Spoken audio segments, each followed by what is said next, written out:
Complete shutdown continues at Rajshahi University. 4 student panels including Chhatradol demand elections after Puja. Abid alleges Daksu probe delay.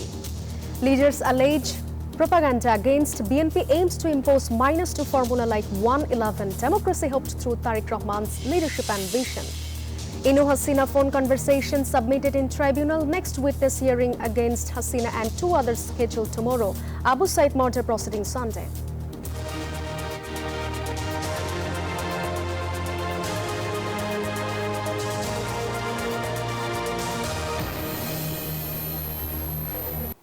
Hello and welcome to the News 24 English Bulletin. This is Jannatul Sadia. Those were headlines. Now, the details. 4 panels have submitted a memorandum to the Chief Election Commissioner demanding the postponement of the Raksu elections. In the meeting scheduled to be held in the afternoon, a decision will be made on whether the elections will be held on September 25th or not, said the Chief Election Commissioner, Professor Dr. F. Nazrul Islam. And the candidates are in uncertainty and apprehension about this.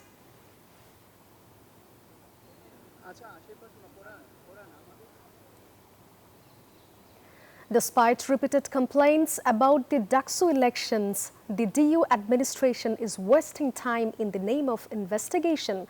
12 days after the elections, the Chhatradol panel filed a formal complaint. In a briefing at the Modhur Canteen, VP candidate Abidul Islam Khan said that despite repeated complaints, the administration did not tell where the ballot papers were printed. They alleged that fraudulence and manipulation were carried out and external Shibir activists entered the campus through Rover Scouts. It was also claimed at the press conference that Chhatradol has shown patience by giving enough time to review the various complaints raised in the Daksu election. There is a conspiracy to remove BNP from politics by spreading propaganda like 111. This is what the party's senior Joint Secretary General Ruhul Kabir Rizvi has alleged. At a program in Noyapalton this afternoon, Rizvi said starting from government advisors to leaders of various political parties, they have engaged in this propaganda. Meanwhile, at a separate program, another BNP leader, Dr. Asaduzzaman Ripon, said that if any problem arises with the next election, the interim government will have to take responsibility. BNP chairperson's advisor, Joinul Abdin Farooq, participated in a separate program in front of the National Press Club.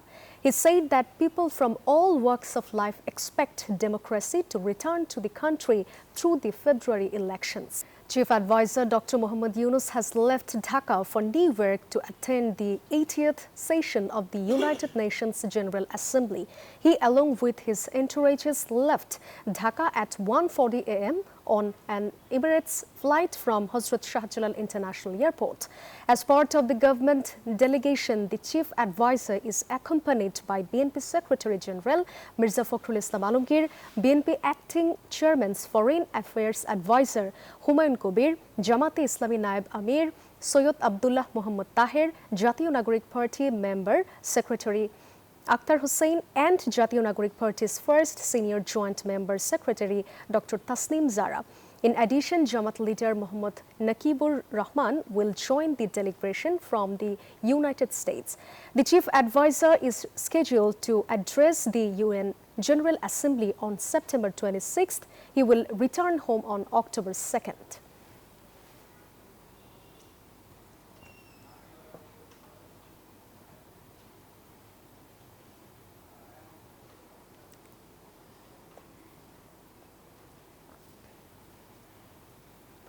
Sabrina Afrin, sister of martyr Shoykot, demanded the hanging of those involved in the massacre, including Sheikh Hasina, who wanted to shoot and kill students in the English style.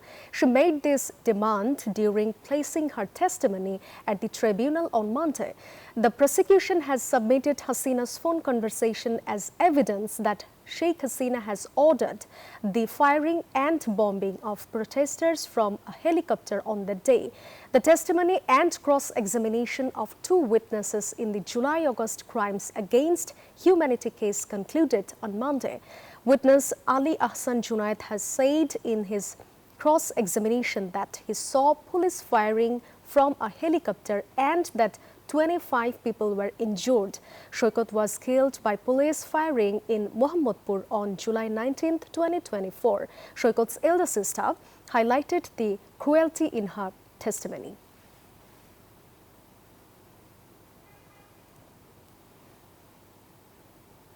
Home Affairs Advisor MD Jahangir Alam Choudhury has said that there is no security concern during the Durga festival. He said this after visiting the Ramakrishna Mission Ashram in Naranganj city in the morning. He said that Durga Puja will be held amidst a festive atmosphere and religious solemnity. Arrangements have been made so that people of all religions can celebrate together. Naranganj Deputy Commissioner MD Jahidul Islam Mia, Superintendent of Police MD Joshimuddin, along with senior administration officials and leaders of the Puja Celebration Committee were present at the time.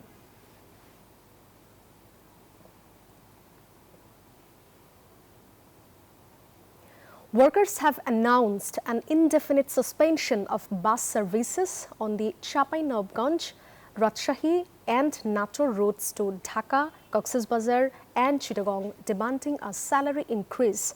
Passengers on this route have been suffering since the bus service was suspended this morning. However, buses on internal routes are operating. The workers said that their salaries have not been increased for the past 15 years. Despite repeated discussions with the bus owners, no solution has been found regarding the salary increase. Therefore, they are observing a strike. The workers also warned that the strike will continue until their demands are met. Super Typhoon Ragasa is hitting near the Philippines with winds of 270 km per hour, making it the strongest storm of the year, according to the Canadian forecaster, the Weather Network. In the Philippines, thousands of people have been evacuated with the catastrophic storm set to make landfall on its northern islands on Monday. The Philippine Weather Bureau has warned of a high risk of life-threatening storm surge with waves exceeding 3 meters. Schools and government offices, including in the capital Manila, have been closed. Officials caution that Ragasa could trigger widespread flooding, landslides, and major damage to homes and infrastructure across affected regions. Ragasa, locally called Nando, is reaching the Philippines at a time when the country is still reeling from weeks of heavy monsoon flooding.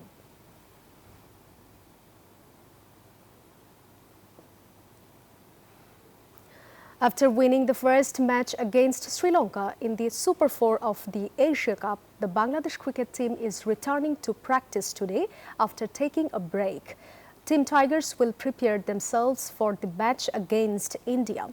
Earlier, Bangladesh got off to a great start in the Asia Cup by defeating Hong Kong. However, despite stumbling against Sri Lanka in the second match, Liton Dash's team ensured a Super 4 by defeating Afghanistan in the last match.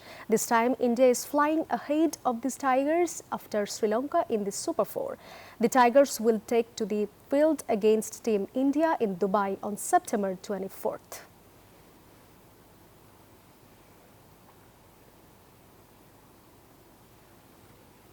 The Bangladesh women's cricket team will leave the country today to play in the Women's One-Day World Cup.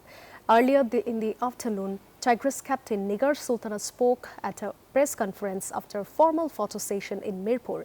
She said that everyone in the team is ready to give their best in the upcoming World Cup. Bangladesh is not thinking about anything other than doing well in the World Cup, said head coach Sarwar Imran.